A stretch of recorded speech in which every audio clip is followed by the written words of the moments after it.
श्रीवाणी गिरिजाचिराय ददतो वक्षो मुकांगेषु ये लोकानां स्थितिमावहन्त्यविहतां स्त्रीपुंसयोगोद्भवां ते वेदत्रयमूर्तयस्त्रिपुरुषाः सम्पूजिता वसुरैर्भूयासुः पुरुषोत्तमाम्बुजभव श्रीकंदराश्रेयसे। హిందూ వాహిని బజరంగ్ దళ్ ఏర్పాటు చేసుకున్నటువంటి శివాజీ మహారాజ్ యొక్క జన్మదినోత్సవ కార్యక్రమంలో సభా సంయోజకత్వం వహిస్తున్నటువంటి మాన్య మిత్రులు ప్రవీణ్ గారు, ఈ కార్యక్రమానికి అతిథులుగా విచ్చేసినటువంటి వ్యక్తులు పెద్దలు, మాకు అత్యంత ఆత్మీయులైనటువంటి రిఫ్లెక్షన్ ఛానల్ CEO మా అమోఘ్ దేశపతి గారు, అట్లానే ఆధ్యాత్మిక తత్వాన్ని, దేశాన్ని, ధర్మాన్ని కాపాడడం కోసం తన జీవితాన్ని అంకితం చేసినటువంటి మా శివానంద గారు, అట్లానే వేదికపై ఉన్నటువంటి మా మాజీ సర్పంచులు పెద్దలు జైపాల్ రెడ్డి గారు, అందరూ నా ముందు కూర్చున్నటువంటి యావత్ హిందూ బంధువులారా, అందరిలో ఉన్నటువంటి ఆ పరమేశ్వరికి శిరస్సు వంచి నమస్కరిస్తూ ఉన్నారు. ఛత్రపతి శివాజీ మహారాజ్ అనగానే మన ఒళ్ళు పులకరించిపోతుంది. ముఖ్యంగా యువత ఇవాళ ఈ దేశమంతా ఏ ఊరిలో చూసినా కాశ్మీర్ నుంచి కన్యాకుమారి వరకు, హఠక్ నుంచి కటక్ వరకు శివాజీ యొక్క జయంతిని చాలా అద్భుతంగా జరుపుతూ ఉన్నారు. నిజానికి టీషర్ట్ల మీద సినిమా హీరోలేవో క్రికెటర్లేవో బొమ్మలు వేసుకొని తిరిగేటటువంటి యువత వాళ్ళకంటే ఎక్కువ బొమ్మలు శివాజీ మహారాజ్ని టీషర్ట్ల మీద వేసుకొని తిరుగుతూ ఉన్నారు ఇవాళ. అలాగే వాహనాల పైన స్టిక్కర్లుగా ఎంతోమంది క్రికెటర్లవి, హీరోలవి పెట్టుకునేటటువంటి యువత వాళ్ళకంటే ఎక్కువగా శివాజీ మహారాజ్వి పెట్టుకొని స్టిక్కర్లు తిరుగుతూ ఉన్నారు. ఎందుకు అంటే ఆ శివాజీ మహారాజ్ ఈ దేశం యొక్క గుండెల్లో ఉన్నాడు, ఈ ధర్మం యొక్క గుండెల్లో ఉన్నాడు. ఎందుకున్నాడు? ప్రతి విషయానికి ఒక మైలురాయి అని ఉంటుంది, మైల్ స్టోన్ అంటాం. ఏదైనా ఒక విజయాన్ని సాధించేటటువంటి క్రమములో ఉండేటటువంటి ఒక మైలురాయి ఉంటుంది ప్రతి మనిషి జీవితంలో. భారతదేశం యొక్క చరిత్రలో ఒక గొప్ప మైలురాయి ఎక్కడ జరిగింది అంటే శివాజీ మహారాజ్ యొక్క పరిపాలనా కాలంలో జరిగింది. అందుకే సుమారు 300 సంవత్సరాలు దాటినప్పటికీ ఈ రోజుకు ఇట్లాంటి కుగ్రామంలో కూడా ఆ మహనీయుని యొక్క పేర్లు తలుచుకొని మాట్లాడుకునేటటువంటి సందర్భం వచ్చిందంటే అతను చేసినటువంటి పని అంత గొప్పది. ఎందుకు గొప్పది? భారతదేశం పైన హిమాలయ పర్వతాల అవతల ఉపగణ స్థానాలు అంటే ఆఫ్ఘనిస్తాన్ మొదలైనటువంటి దేశాలు. అంటేనే మన తెలుగులో ఎన్ని అక్షరాలు ఉన్నాయండి? 56 అక్షరాలు ఉన్నాయి. 56 అక్షరాలు 56 దేశాలకు ప్రతీక. వాటిని చెప్పన్నారు దేశాలు అంటారు. అంగ, వంగ, కళింగ, కాశ్మీర, గుర్జర, చేర, ఇట్లాంటి ద్రావిడ, ఇట్లాంటి మొత్తం 56 దేశాలు ఉన్నాయి. ఆ 56 దేశాల్లో ప్రజలంతా ఎక్కడికక్కడ వాళ్ళ భాషలు మాట్లాడుకుంటూ, వాళ్ళ ఆచారాలు, వాళ్ళ సంప్రదాయాలు పాటిస్తూ, వాళ్ళ పండుగలు వాళ్ళు చేస్తూ, ఎవరి జోలికి పోకుండా, ప్రపంచం పైన దాడి చేయాలనేటువంటి ఆలోచన మనసులో కూడా లేకుండా రాముణ్ణి, కృష్ణుణ్ణి ఆదర్శంగా తీసుకొని సుఖశాంతులతోటి ఉన్న దాంట్లోనే హాయిగా జీవిస్తున్నటువంటి దేశం మన దేశం. పైననేమో హిమాలయ పర్వతాలు, కింద మొత్తం 3 సముద్రాల చుట్టి ఉండి ఎవరు ఈ దేశంలోకి రాకుండా ఉండేటటువంటి ఒక అద్భుతమైనటువంటి దేశం. ఇలాంటి దేశం పైకి మొట్టమొదట గ్రీకులు, హూనులు, శకులు మొదలైనటువంటి వాళ్ళు దాడి చేసి ఈ దేశంలోకి వచ్చినప్పటికీ వాళ్ళంతా మన యొక్క సంస్కృతిలో భాగమయ్యారు. ఆ తర్వాత కాలంలో ఫార్సీలు వచ్చారు, వాళ్ళు మన దేశంలో భాగమయ్యారు. కానీ 712 జూలైలో ఒక దుర్మార్గుడు వచ్చాడు ఈ దేశంలోకి. మొట్టమొదటిసారి ఇప్పుడున్నటువంటి పాకిస్తాన్ వాయువ్య సరిహద్దుల గుండా మన దేశంలోకి గుర్రపు డెక్కల చప్పుడుతోటి చేతుల్లో కత్తులు పట్టుకొని ఈ దేశాన్ని జయిద్దామనేటటువంటి ప్రయత్నంతో వచ్చాడు ఒక దుర్మార్గుడు. అతని పేరు మహమ్మద్ బిన్ కాసిం. మొట్టమొదట భారతదేశం మీద దండయాత్ర చేసినటువంటి విదేశీ దురాక్రమణదారుడు భారతదేశంలోకి వస్తే ఈ దేశం ఎలాంటిది? శత్రువుకైనా ఆతిథ్యం ఇచ్చేటటువంటి దేశం, శత్రువుకైనా అన్నం పెట్టేటటువంటి దేశం. అది మన రక్తంలోనే ఉంది. కానీ ఆ నయవంచకుడు మన అన్నం తిని మన వీపుకు సున్నం పెట్టేటట్టుగా, మన కడుపులో తలకాయ పెట్టి కడుపులో బాకుతో గుచ్చేటట్టుగా పాకిస్తాన్ ఆనాడు సింధు రాజ్యాన్ని పరిపాలిస్తున్నటువంటి దాయిర్ సేన్ అనేటటువంటి రాజును వంచి ఆయన రాజ్యాన్ని మొత్తం కొల్లగొట్టేసి 2 రోజుల్లో ఆయన కుటుంబాన్ని మొత్తం చంపేశాడు. చంపి మొట్టమొదటిసారి భారతదేశంలోకి వచ్చాడు. అప్పుడు కానీ ఈ దేశంలో విదేశాల నుంచి మన దేశంలోకి ఇంత దుర్మార్గమైనటువంటి ఆక్రమణ జరుగుతుందన్న విషయం అప్పటివరకు తెలియదు మన వాళ్ళకు. అంత అమాయకంగా ఉన్నారు మన వాళ్ళు. అయితే రాజులకు యుద్ధాలు జరిగేవి మన దేశంలో, కానీ ధర్మ యుద్ధాలు చేసేవాళ్ళు. ఇక్కడ యుద్ధం, భారత యుద్ధం ఇక్కడ జరుగుతూ ఉంటే, మహాభారత కురుక్షేత్ర సంగ్రామం జరుగుతూ ఉంటే పక్కన కూటళ్ళు వాళ్ళ పని వాళ్ళు చేసుకుంటున్నారట. యుద్ధం జరుగుతున్నటువంటి స్థలంలో కిలోమీటర్ దూరంలో కూలి వాళ్ళు చేన్ల పనులు చేసుకునే వాళ్ళు ఎవరి పని వాళ్ళు చేసుకుంటున్నారట. అంత ధర్మంగా యుద్ధం చేసేవాళ్ళు. సూర్యోదయం అయిందంటే కత్తి పట్టుకునే వాళ్ళు, సూర్యాస్తమయం అయిందంటే కత్తి వదిలేసేవాళ్ళు. శత్రువు మెడపైన కత్తి ఉన్నా కానీ సూర్యాస్తమయం అయిందంటే చాలు, శంఖం ఊదిరంటే చాలు, యుద్ధం విరమించి వెళ్ళిపోయేవాళ్ళు. అంత ధర్మయుద్ధాలు చేసినటువంటి దేశం ఇది. కానీ ఈ దురాక్రమణ, ఈ నయవంచన, రాత్రిపూట వచ్చి మనుషులను చంపడం, పండుకున్న చోట గొంతులు కోయడం, ఇలాంటిది అలవాటు లేనటువంటి దేశం ఇది. వాళ్ళు కలలోనైనా ఊహించలేదు. కానీ సింధు రాజ్యం పైన తోడేలులాగా దాడి చేసి ఒక మానవ మృగం సింధు రాజ్యాన్ని మొత్తం ధ్వంసం చేశాడు. అప్పుడు ఈ దేశం లోపల మళ్ళీ ఒకసారి జాతీయ భావం మేల్కొన్నది, దేశభక్తి మేల్కొన్నది, ఈ దేశాన్ని రక్షించుకోవాలనే ఒక ధర్మనిష్ట మేల్కొన్నది. ఆ రోజు సుమారు 300 సంవత్సరాలకు పైగా మన వాళ్ళు పోరాటం చేసి మళ్ళీ ఎవరిని రానియలేదు. సరిగ్గా మళ్ళీ 1000వ సంవత్సరంలో గజని ఈ దేశంలోకి దండయాత్ర చేశాడు. దాని తర్వాత మళ్ళీ 200 సంవత్సరాలు పోరాటం చేశారు. గోరి దండయాత్ర చేశాడు. మళ్ళీ 100 సంవత్సరాలు పోరాటం చేశారు. చేసిన తర్వాత తైమూర్ లంగ్, నాదిర్ షా, ఆ తర్వాత ఇబ్రహీం లోడి, తర్వాత బాబర్ లాంటి వాళ్ళంతా విదేశాల నుంచి మన దేశం మీదకి యుద్ధానికి వచ్చారు. ఆ బాబర్ వచ్చి మొఘలాయి వంశాన్ని స్థాపించి ఢిల్లీలో మొఘల్ సల్తనత్ ఏర్పాటు చేశాడు మొట్టమొదటిసారిగా. ఆ బాబర్ తర్వాత హుమాయూన్, తర్వాత జహాంగీర్, తర్వాత షాజహాన్, ఆ తర్వాత మొఘల్ రాజుల్లో చివరి రాజు, క్రూరమైనటువంటి రాజుగా చెప్పబడేటటువంటి ఔరంగజేబు యొక్క పరిపాలన జరుగుతున్నటువంటి సమయం అది. ఔరంగజేబు 1618లో పుడితే ఛత్రపతి శివాజీ మహారాజు 1630లో పుట్టాడు.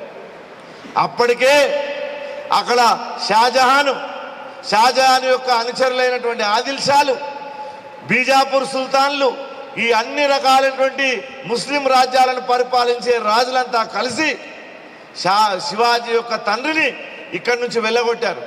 ఆయన బెంగళూరులో నివాసం ఉన్నాడు. ఆయనకున్నటువంటి చిన్న రాజ్యాన్ని వాళ్ళ అనుచరులకు అప్పగించాడు ఆయన. ఆ సమయంలో అంత క్లిష్ట పరిస్థితిలో శివాజీ మహారాజ్ జన్మించాడు. తన తల్లి జిజియాబాయి ఉగ్గు పాలతో ఆయనకు శ్రీమద్ రామాయణ మహాభారతాది కథలను నూరిపోసింది.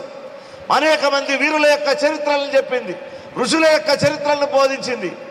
ఓ దిక్కు మొఘల్ రాజులు ఈ దేశంలో జిజియా పన్ను అంటే జుట్టుకు పన్ను, బొట్టుకు పన్ను వేస్తూ ఉంటే జిజియాబాయి మాత్రం తన కొడుకుకు ఈ దేశం యొక్క గొప్పతనాన్ని నూరిపోసి గొప్ప వీరునిగా తీర్చిదిద్దింది.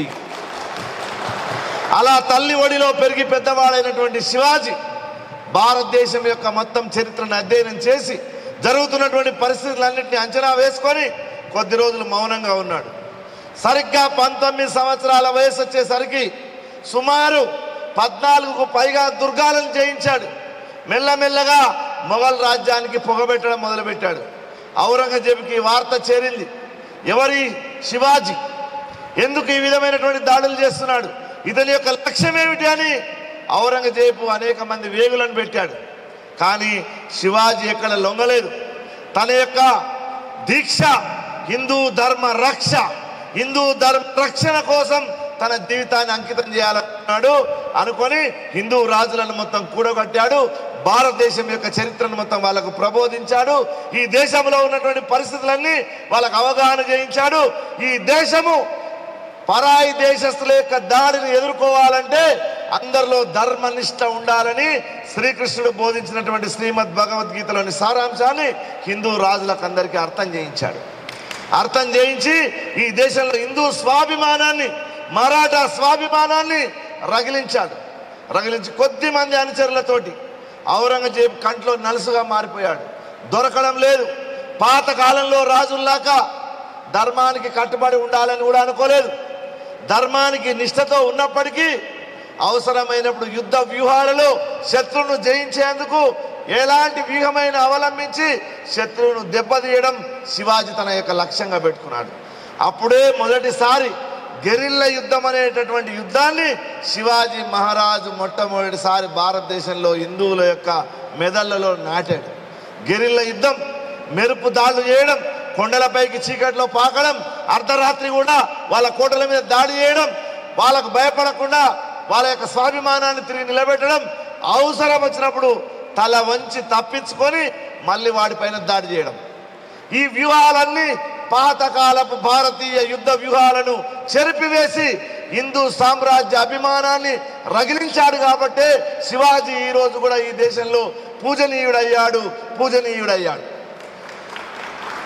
అలా 1630 30 ఏళ్ళు వచ్చిన తర్వాత ఆయనకు 30 ఏళ్ళు వయస్సు వచ్చే నాటికి మొత్తం భారతదేశం అంతా అక్కడక్కడ కాషాయమయం చేసేసాడు. హిందూ సామ్రాజ్యం ఇవాళ దక్షిణాది దేశాల్లో మీరు తమిళనాడులో పోయి చూడండి, ఎన్ని అద్భుతమైన దేవాలయాలు ఉన్నాయి. మనం ఇలాంటి తలకు పగిడి కట్టుకుంటే తంజావూరు కోటను, చిదంబరం దేవాలయము, మధురై మీనాక్షిను చూస్తే మన పకడి ఊడి కింద పడిపోతుంది. అంత పెద్ద దేవాలయాలు నిర్మించారు. ఆ దేవాలయాలను ఎవరి వల్ల రక్షింపబడ్డాయి? మహారాష్ట్ర దగ్గరనే విదేశీ దురాక్రమణదారులకు, మొఘలాయులకు అడ్డుకట్ట వేసి దక్షిణ భారతదేశం దిక్కు కన్నెత్తి చూడకుండా చేసినటువంటి మహానుభావుడు. కాబట్టి ఇవాళ దక్షిణ దేశంలో ఇన్ని అద్భుతమైనటువంటి దేవాలయాలు నిలబడ్డాయి. అది శివాజీ చేసినటువంటి పని. అంతేకాదు ఆయన కేవలం హిందూ స్వాభిమాని కాదు, నౌకాదళాన్ని ఏర్పాటు చేశాడు. భారతదేశంలో నౌకాదళాన్ని హిందూ సామ్రాజ్య స్థితికి అనుకూలంగా నౌకాదళాన్ని తీర్చిదిద్దాడు. అట్లానే ఒక అఫ్జల్ ఖాన్ అనేటువంటి వాడిని ఔరంగజేబు పంపిస్తే మోసకారితనంతో వాడింత పొడుగున్నాడు, శివాజీ చిట్టెలకలాగా చిన్నగా ఉన్నాడు. నేను వాడిని బంధించేస్తాను, నా కవిగిట్లో వేసి వాడిని పిసికేస్తాను అని వాడు అఫ్జల్ ఖాన్ ఉవ్విళ్ళూరుతున్నాడు. లోపలికి రప్పించారు. అన్నీ మొత్తం స్కానింగ్ అయిపోయింది. బయట లోపలికి రాగానే కౌగిలి బంధించి చంపేద్దాం అనుకున్నాడు అఫ్జల్ ఖాన్. శివాజీ చేతిలో కత్తి లేదు. అందరూ అనుకున్నారు అంత దుర్మార్గం దగ్గరికి పోతున్నాడు, శివాజీ బతికి బయటికి వస్తాడా, మళ్ళా బతికి బట్టగడతాడా అని అందరూ అనుకున్నారు. కానీ వాడు దాడి చేసే లోపే తాను వేసుకున్నటువంటి ఇనుప గోర్లతోటి వాని పొట్ట చీల్చి వాడి పేగులు వాడి చేతిలో పెట్టి మరోసారి అలాంటి దొంగ దెబ్బ తీయకుండా మనకి బుద్ధి చెప్పాడు శివాజీ మహారాజు. అట్లానే ఇంకొకడు షయిస్తా ఖాన్ అనేవాడు, ఇట్లా వాడిని అట్లానే దెబ్బతీశాడు. ఇంకొకటి పంపించాడు ఔరంగజేబు. వాడు శివాజీ సైన్యం కంటే 15 రెట్ల సైన్యాన్ని మొత్తం పూనా, ఆ మొత్తం నగరం అంతా పూనా చుట్టుపక్కల ఉండేటటువంటి మొత్తము ఏర్పాటు చేశాడు. శివాజీ అందరూ అనుకున్నారు అంత పెద్ద సైన్యం మీద శివాజీ ఎట్లా దాడి చేస్తాడు, చేయడం సాధ్యమవుతుందా, చాలా తక్కువ మంది సైన్యం ఉన్నారు, శివాజీ ఎట్లా లోపలికి ప్రవేశిస్తాడని అందరూ అనుకున్నారు. శివాజీ ఎంత వ్యూహం చేశాడంటే వాళ్ళ పవిత్ర నెల జరుగుతూ ఉంటే వాళ్ళందరూ ఉపవాసాలు చేసి ప్రార్థనలు చేసి పడుకున్నటువంటి సమయంలో అర్ధరాత్రి కోట లోపలికి ప్రవేశించి ఆ సైన్యాన్ని మొత్తం ఊచకోత కోసి వాళ్ళని మొత్తం పారిపోయేటటువంటి గొప్ప వ్యూహానికి శివాజీ మొట్టమొదటిసారి శ్రీకారం చుట్టాడు. కాబట్టి హిందూ స్వాభిమానాన్ని నిలబెట్టాడు. ఈ దేశంలో జుట్టుకు, ఈ దేశంలో బొట్టుకు, ఈ దేశంలో మందిరానికి, ఈ దేశంలో ఆచార సాంప్రదాయాలకు, ఈ దేశంలో నదులకు, ఉత్సవాలకు అన్నిటికీ గౌరవం కలిగేటట్టు చేశాడు. అన్ని రకాల హిందూ ధర్మ పరిరక్షణకు నిలబడ్డాడు. అంతేకాదు మొట్టమొదటిసారి 1674లో హిందూ సామ్రాజ్య పట్టాభిషేకం చేసి హిందువులంతా ఎప్పుడైనా ఒకసారి హిందూ సామ్రాజ్యాన్ని స్థాపించుకోవాలని మనకు ఆనాడే బాటలు వేసినటువంటి మహారాజు శివ శివ శివ శివ శివ శివ శివాజీ ఛత్రపతి శివాజీ మహారాజు. ఇంత గొప్ప శ్రీకారం చుట్టడమే కాదు, అష్టప్రధాన వ్యవస్థను స్థాపించాడు, కొత్త కొత్త నాణ్యాలను సృష్టించాడు, రాజ్య పరిపాలన సంస్కరణలు చేశాడు, పన్ను ఎట్లా కట్టాలో నిర్ణయించాడు, శిస్తులు వసూలు చేసేటటువంటి వాళ్ళకి ఏ అధికారాలను నిర్ణయించాడు, ఆడపిల్లల యొక్క గౌరవము ఎట్లా కాపాడాలనో నిర్ణయించాడు, పరమతాల వాళ్లకు దుర్మార్గులైన వాళ్ళకి ఎట్లా బుద్ధి చెప్పాలనో నేర్పించాడు. పరమతంలో మంచి వాళ్ళను గౌరవించే సంస్కారం కూడా ఆయనకున్నది. ఒకడెవడో కోటలో ఒక ముస్లిం అమ్మాయిని బంధించి శివాజీ ముందు తీసుకొని వచ్చి నిలబెడితే పరాయి స్త్రీ మన కన్న తల్లి లాంటిదని చెప్పేసి ఆమెను సగౌరవంగా కోటలోకి పంపించినటువంటి మహనీయుడు ఛత్రపతి శివాజీ మహారాజ్. ఛత్రపతి శివాజీ మహారాజ్ మొత్తం భారతదేశానికి హిందూ సామ్రాజ్య అభిమానాన్ని కలిగించి 300 సంవత్సరాలు అయినప్పటికీ ఇప్పటికీ మనందరి గుండెల్లో నిలబడ్డాడు. ఓ చరిత్రను సృష్టించాడు. భారతదేశం యొక్క చారిత్రక మైలురాళ్లను మొత్తం తన యొక్క వ్యూహాలతోటి, తన ఆలోచనలతోటి, తన పరిపాలనతోటి కొత్త మార్పులోకి తీసుకొని పోయినటువంటి మహనీయుడు.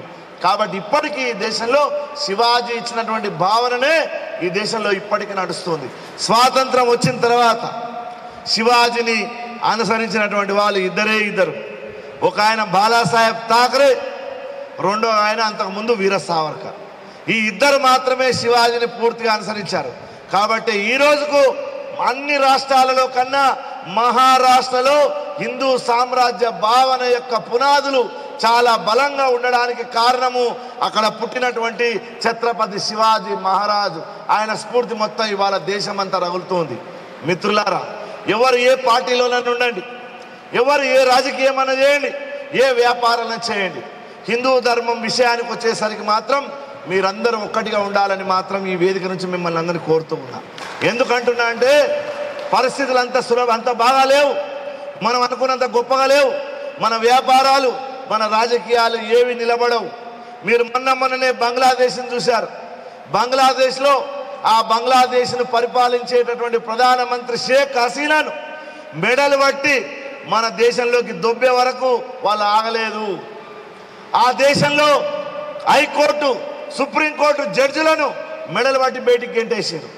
ఆ దేశంలో కోట్లు సంపాదించినటువంటి వాళ్ళు సోఫాలు సంపాదించుకున్నాం, ఇళ్ళు సంపాదించుకున్నాం, అవి సంపాదించుకున్నాం, ఇవి సంపాదించుకున్నాం అనే వాళ్ళను 5 మంది వచ్చి తన్ని బెదిరించి ఇల్లు గుంజుకొని బయటికి పంపించారు. పార్లమెంట్లోకి వెళ్ళి కుర్చీలు, ఫ్యాన్లు, ఏసీలు పిక్కొని వెళ్ళిపోయారు. మరి మీ రాజ్యము, మీరు అనుకునేటటువంటి రాజకీయము, మీరు చేసేటటువంటి వ్యాపారము, మనం సంపాదించే డబ్బు, మన అందమైన ఇండ్లు, మన ఫామ్ హౌజులు ఏవి సురక్షితంగా ఉంటాయని అనుకోవడానికి వీల్లేదు. రాజకీయంగా అన్ని పార్టీలకు మనం అట్లాంటి దిశానిర్దేశం చేయాలి. ధర్మం పట్ల అభినవేశం ఉండాలి, దేశం పట్ల ప్రేమను కలిగించమని చెప్పాలి. ఎవరు వ్యతిరేక ధోరణితో ఉండొద్దని మనం ప్రబోధం చేయగలగాలి. అట్లా ఉన్నప్పుడు దేశం సుభిక్షంగా ఉంటుంది, దేశం ఆనందంగా ఉంటుంది. దేశం పట్ల ప్రేమ ఉంటేనే ఈ దేశం నిలబడితేనే నీ అధికారం నిలబడుతుంది, నీ వ్యాపారం నిలబడుతుంది, నీ డబ్బు నిలబడుతుంది, నువ్వు నిలబడతావు. నువ్వు సంపాదించేటటువంటి చిన్న చిన్న పదవులేం కర్మ, ఈ పదవులు లెక్కనే కాదు వాళ్ళకు. కాబట్టి ప్రపంచమంతా ఇవాళ 71 దేశాలలో విపరీతమైనటువంటి తీవ్రవాదం ప్రబలుతూ ఉంది. ఒకే దేవుడు ఉండాలి, ఒకే పుస్తకం ఉండాలి, ఒకే ప్రవక్త ఉండాలి అనేటటువంటి ధోరణి సుమారు 70 దేశాలకు వ్యాపించింది. కాబట్టి ఆ ప్రమాదము మన దేశాన్ని చుట్టుముట్టకుండా ఉండాలంటే మనం పోవడానికి మనకు ఎక్కడ దేశం లేదు, మనం ఏ దేశంలోకి ప్రవేశించలేం, మనకే పోయేటటువంటి అవకాశం లేదు. మనం చచ్చినా బతికినా జనని జన్మభూమిచ్చ స్వర్గాదపి గరీయసి అని శ్రీరామచంద్రుడు చెప్పినట్టుగా ఇదే మన యొక్క జన్మభూమి, మన కర్మభూమి, మన మాతృభూమి, మన పితృభూమి. మనం దీన్ని రక్షించుకోవాలంటే శివాజీ వారసులుగా నిలబడాలని కోరుకుంటూ నాకు ఈ అవకాశం ఇచ్చిన మీకు ధన్యవాదాలు తెలియజేస్తూ ముగిస్తున్నాను. జై హింద్. గట్టిగా చెప్పండితో జై శ్రీరామ్, జై శ్రీరామ్.